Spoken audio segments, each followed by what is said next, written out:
Kwa hiyo tunataka wamwachie Tundu Lissu. Tunataka wafanye nini? La pili, tunataka katiba mpya. Tunafanya mikutano hii, tunazunguka nchi nzima. Leo tuko Mbeya, kesho tutakuwa Tunduma.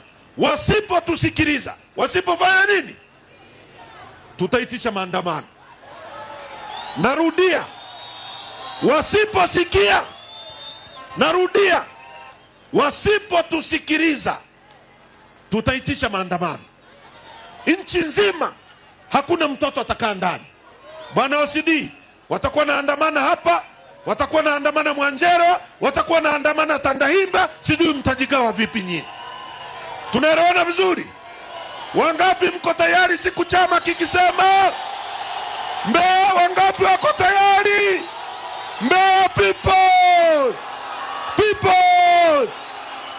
Nikisema people, sema free Tundu Lissu. People! People! Waandishi, panda hapa tumalizie ya mwisho hii iende duniani huko. Haya, Mbeya, Mbeya, Mbeya, Mbeya, twende kazi. Mbeya, twende kazi. Mbeya, twende kazi. Wangapi wako tayari? Wangapi wako tayari? Wangapi wako tayari? Wangapi wako tayari? Wangapi wako tayari? Mbeya people! People! People! Nikisema people, sema free Tundu Lissu. People! People! Thank you very much Mbeya.